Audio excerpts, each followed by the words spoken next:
Assalamualaikum warahmatullahi wabarakatuh. Barengan sama gue Taufik Nobo. Dan hari ini kita akan ngobrolin gimana sih sebenarnya performa kamera dari Redmi Note 9 Pro. Review lengkapnya handphone ini udah lo bisa lihat sebenarnya di channel gue dan akan gue taruh linknya di sini. Tapi ternyata di video itu lumayan banyak yang bilang kalau misalkan Fik, kayaknya lo harus bikin deh video in-depth-nya kalau menggunakan kamera dari si Redmi Note 9 Pro. That's why akhirnya gue kepikiran untuk oke, kita bikin aja video ini ngebahas seperti apa kameranya. Dan without any further ado, let's check this baby out. Spesifikasi kamera dari Redmi Note 9 Pro sendiri sebenarnya bukan satu buah spesifikasi yang aneh untuk tahun 2020. Cukup common, 64 megapiksel AI quad kamera. Yang berarti ada 4 buah kamera dengan setup 64 megapiksel main kamera, ukuran sensornya 1/1,72 inci, bukaannya di f1.89 dengan field of view 7,9 derajat. Ultra wide angle kameranya 8 megapiksel dengan bukaan f2.2, field of view-nya 119 derajat. Ukuran sensornya 1/4 inci. Sisanya adalah 5 megapiksel macro cam dan juga 2 megapiksel depth sensor dengan bukaan masing-masing 2.4.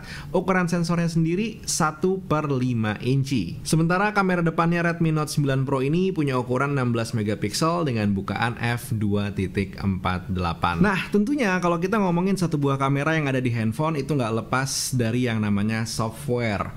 Hardware iya jadi satu perhatian, tapi software juga harus kita kulik. That's why yuk kita akan coba cek aplikasi kameranya si Redmi Note 9 Pro ini sambil gue akan screen record dan kita akan cek buka aplikasinya dimulai dari aplikasi yang paling sebelah kiri, yaitu Slow-Mo. Nah, untuk slow motion ini sendiri sebenarnya cukup simple. Lo bisa ngeliat di bagian paling atasnya, kalau di Slow-Mo-nya ini dia bisa mencapai up to 960 fps untuk bagian kamera belakangnya. Tapi dengan catatan 960 fps ini hanya ada di resolusi 720p.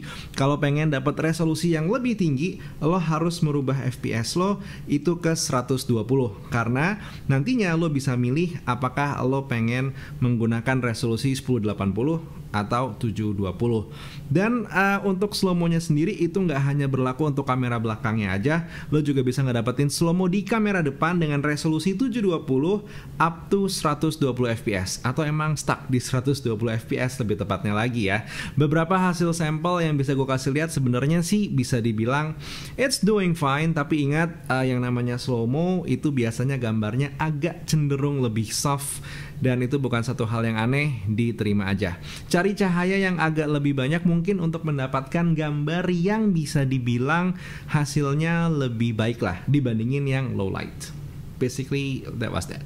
Anyway, yang menarik sebenarnya adalah hasil slow-mo-nya sendiri. Ini lo bisa atur nantinya kalau lo ngerasa gue pengen slow-mo tapi slow-mo-nya dari depan, jadi tidak ada semacam apa namanya what do you call it, speed ramp dari yang agak cepat terus ke lambat terus ke cepat lagi. Enggak, gue pengen slow mo full. Itu bisa lo atur, lo tinggal masuk ke preview atau ke gallery, lo klik gambar slow mo lo, dan di situ nanti di bawah itu ada kayak titik 2 buletan agak menyatu, lo klik dan lo bisa milih lo pengen slow mo lo dimulai dari awal atau mungkin slow mo lo itu pengen dimulai ada semacam speed rampnya, cepet dulu sedikit terus baru slow mo.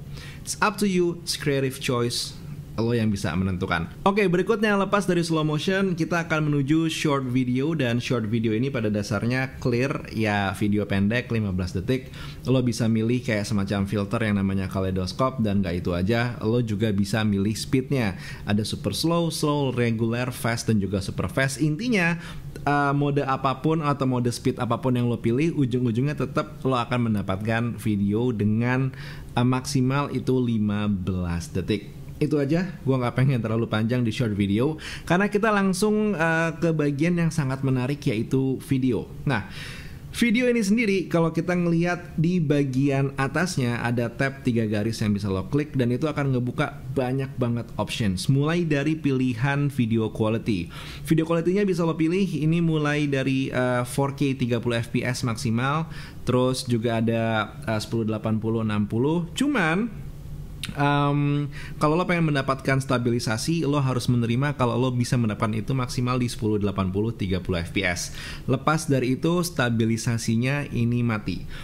Gue nggak bertanya dengan tim Xiaomi ada apa di baliknya, apakah karena masalah prosesor atau ada masalah dengan kerja mesin yang jadi lebih berat, tapi yang pasti pilihan yang diambil adalah seperti itu. Dalam kondisi 10, 80, 30 fps, stabilitasnya masih berjalan atau electronic image stabilization-nya masih jalan. Setelah itu ACE-nya mati, kita terima jadi aja. Impact dari ACE yang menyala sendiri tentu adalah cropping ya. Jadi di 10, 80, 30 fps lo akan mengalami gambar lo itu ada sedikit crop, sementara setelahnya gambar lo jadi lebih white. Oke, ini pengujian pertama mode 10, 80, 60 fps.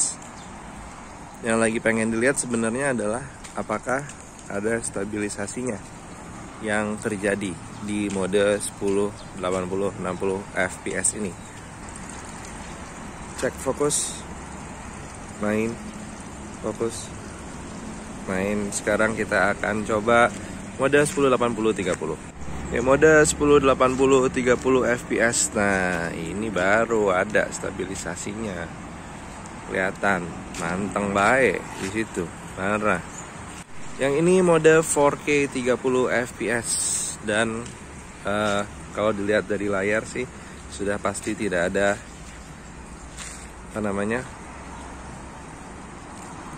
stabilisasi. Autofocusnya main, works really well. Kalau ini kamera depan, harusnya nggak ada stabilisasinya, kelihatan goyang-goyang. Nah, yang serunya nih kalau lo ngerasa pengen mendapatkan lebih banyak lagi kebebasan untuk mode videonya karena lo nggak percaya sama software yang terlalu otomatis. Oke, yang menarik lo bisa geser ke yang paling kanan, ada mode Pro di sana, dan lo bisa bermain-main dengan mode Pro dalam mode video. Ini menyenangkan banget dan lengkapnya bener-bener lengkap. Yang pertama, lo bisa ngeliat itu adalah hadirnya white balance yang bisa lo atur. Kalau gue cenderung lebih senang main white balance pakai Kelvin, lebih aman menurut gue. Terus ada pilihan fokusnya, ada shutter speed yang bisa lo tentukan, jadi lo bisa nahan di 1/60 kalau main 30 fps. Terus juga ada ISO yang bisa lo atur, ada exposure value atau EV yang bisa lo rubah-rubah dengan syarat ISO-nya auto. Begitu ISO lo mainin, EV nggak berjalan. Dan lo bisa pilih dalam mode Pro ini lensanya pun lengkap ya. Tetap masih ada yang wide, ultra wide, dan juga makro.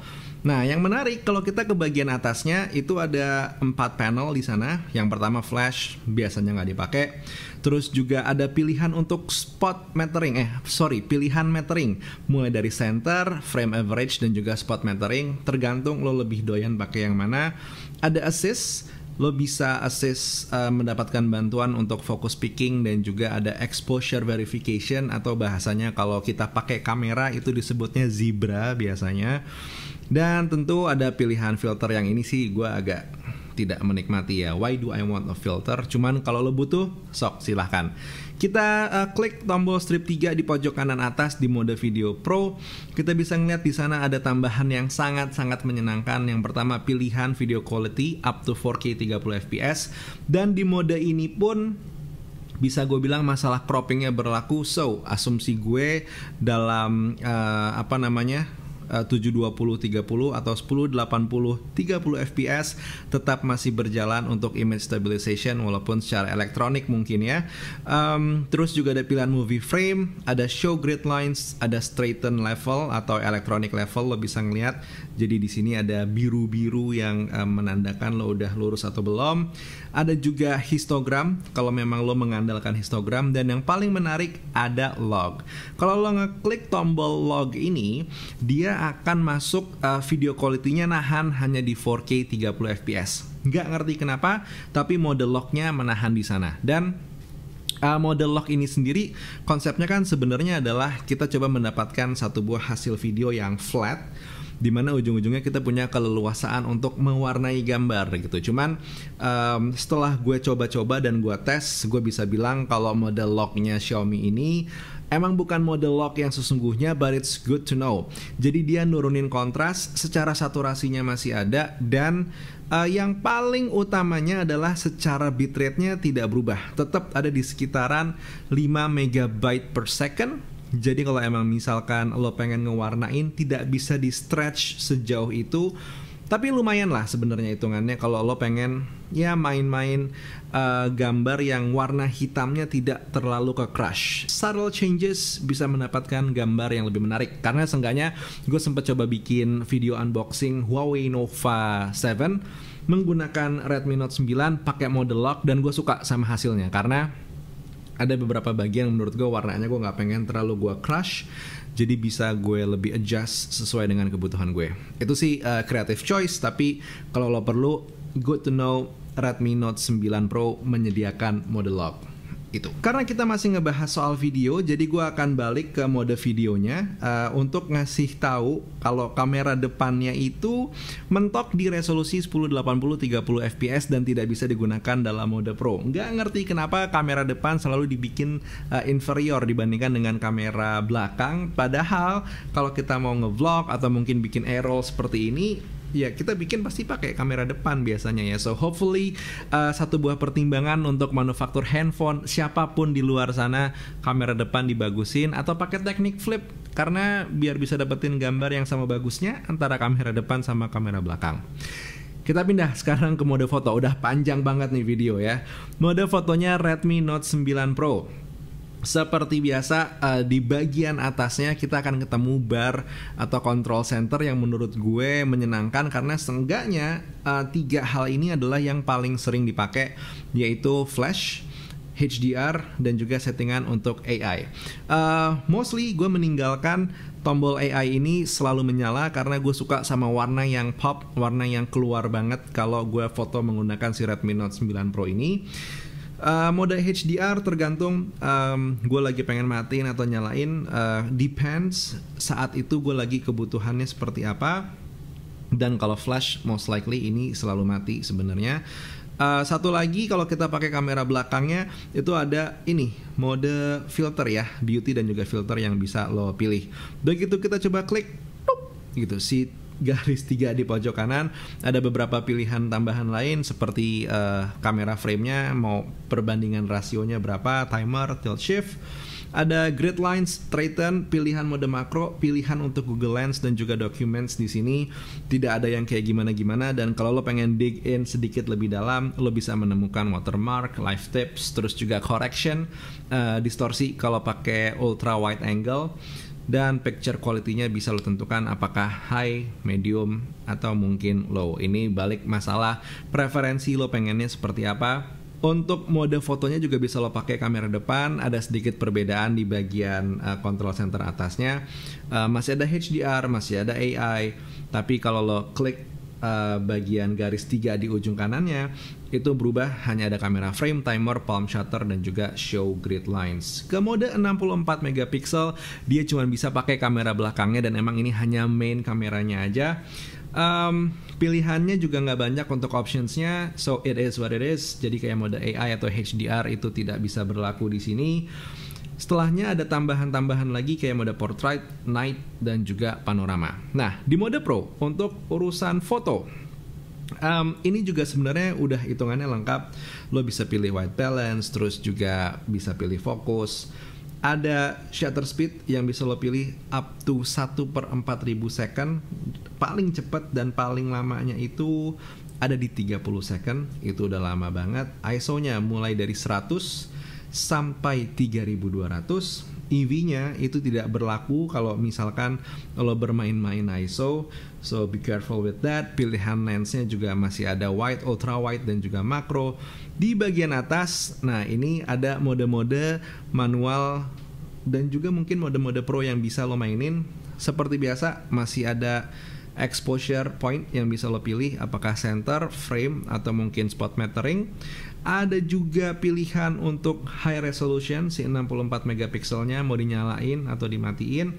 Tapi dalam mode 64 megapiksel tentu hanya berlaku di mode wide. Begitu lo pindah ke ultra wide, pilihan 64 megapikselnya tadi hilang. Masih ada assist untuk focus picking dan juga zebra. Ada pilihan filter. kamera frame, ada pilihan untuk mengambil dengan RAW. Cuman gue ingetin sekali lagi, ini bukan RAW yang seperti kamera DSLR, jadi tetap file RAW-nya masih agak di bawah. Cuman kalau lo butuh, good to know, itu masih ada timer, ada grid lines, dan juga ada straighten. Lagi-lagi di mode ini lo tidak bisa menggunakan kamera depannya. Mode Pro hanya bisa digunakan di kamera belakangnya. Seenggaknya ini yang gue temuin. Kalau gue salah, please do tulis di kolom komentar. Sekarang waktunya gue mengomentari ya, seperti apa hasil foto yang dimiliki sama si Redmi Note 9 Pro ini. Setelah tadi gue laid out beberapa fitur, dan juga kalau untuk video udah sempat gue omongin sebelumnya. Nah, untuk hasil foto-fotonya sendiri yang gue punya, ini yang gue ambil selama masa pandemi, jadi mungkin tidak sevariatif yang gue inginkan, but this is what I have. Jadi yuk kita coba lihat bareng-bareng. Dynamic range hitungannya cukup, malah bisa dibilang cukup banget. Detailnya ini lumayan dalam area yang cukup gelap. Satu hal yang kalau bisa gue komeni banget-bangetan itu adalah soft focus. Di bagian kiri, kanan, atas, bawah ternyata masih ada soft focus yang bisa gue rasakan di sana. Walaupun sifatnya masih sedikit, but it's there, jadi tetap akan gue omongin. Untuk detail yang ditangkap sama kamera ultra wide angle-nya si Redmi Note 9 Pro ini sendiri, bisa dibilang bukan yang paling tajam. Tajam kalau misalkan cahayanya cukup, tapi loss sedikit cahaya aja, gambarnya ini bisa dibilang kehilangan ketajaman dengan sangat signifikan. Tapi mengingat ini adalah secondary lens, jadi sebenarnya masih nggak terlalu bermasalah. Sementara main kameranya 64 megapikselnya, gue bisa bilang overall performance-nya solid, karena secara ketajamannya aman. Kalau pakai mode 64 megapikselnya juga bisa dibilang oke. Dan kalau lo termasuk orang yang pengen mendapatkan warna yang lebih ngepop, sekali lagi gue ingetin, leave that AI mode on, matiin si HDR, karena si HDR ini akan meredupkan sedikit warna yang dikeluarin sama si AI-nya kamera Redmi Note 9 Pro. Kalau kita coba ngelihat beberapa hasil foto yang sifatnya dalam ruangan, hitungannya masih lumayan aman. Buat bokeh-bokehan, portrait juga doing fine. Hasil kamera malamnya, ya kalau lo perlu hasil foto low light cepet, it's doing fine. Cuman sebenarnya gue lebih milih menggunakan mode Pro karena bisa milih waktunya dan segala macamnya. Hasilnya bisa dibilang nanti lebih maksimal lagi. Pada akhirnya kalau ada yang nanya ke gue, Vic, Redmi Note 9 Pro untuk dipakai foto-foto 3 jutaan, udah oke nggak? Jawaban gue oke, karena hasil yang gue dapetin bisa dibilang I'm happy dengan harga yang gue bayarin, dengan hasil yang gue dapetin dari Redmi Note 9 Pro. Tapi Vic, ada masalah ini itu dan segala macamnya, seperti misalkan ada debu di dalam kamera Redmi Note 9 Pro. Oke, gue mencoba mengkonfirmasi hal ini, cuman gue masih belum bisa mendapatkan satu buah statement yang resmi. But ya, satu hal yang gue amini adalah emang bener ada kamera-kamera Redmi Note 9 Pro yang kemasukan debu, dan itu tidak hanya terjadi di Indonesia. Ada satu negara lagi yang juga mengalami hal itu. Satu hal yang gue tahu adalah Xiaomi mau bertanggung jawab kalau misalkan ternyata kamera lo kemasukan debu. Jadi either lo bawa ke service center atau mungkin tempat lo beli, they can do something for you lah di sana. Gue juga belum tahu sebenarnya apa yang akan mereka lakukan, cuman seenggaknya yang gue dapat infonya adalah mereka akan bertanggung jawab. So that's good to know. Tapi membuat gue penasaran. Silahkan tulis di kolom komentar kalau misalkan lo sendiri punya pandangan tentang si Redmi Note 9 Pro ini, baik secara hasil, baik secara spesifikasi kamera, karena kita cuma ngomongin kameranya, dan juga mungkin untuk masalah permasalahan debu yang selama ini banyak dibilang sama orang-orang. Kalau lo punya masalahnya dengan debu yang ada di dalam kameranya, penyelesaiannya gimana? Please do, monggo tulis di kolom komentar. I wanna know, I wanna listen. Diskusi secara sehat. Anyway, that was the video for today. Terima kasih yang udah stay lama banget dengerin gua ngoceh sampai sekarang. Sekalian kali ya, tambahin hit tombol like dan juga hit tombol subscribe, sama jangan lupa nyalain notifikasinya untuk mendapatkan lebih banyak video dari seorang Taufik Nobo. Buat sekarang gue cabut. Assalamualaikum warahmatullahi wabarakatuh. Skadush.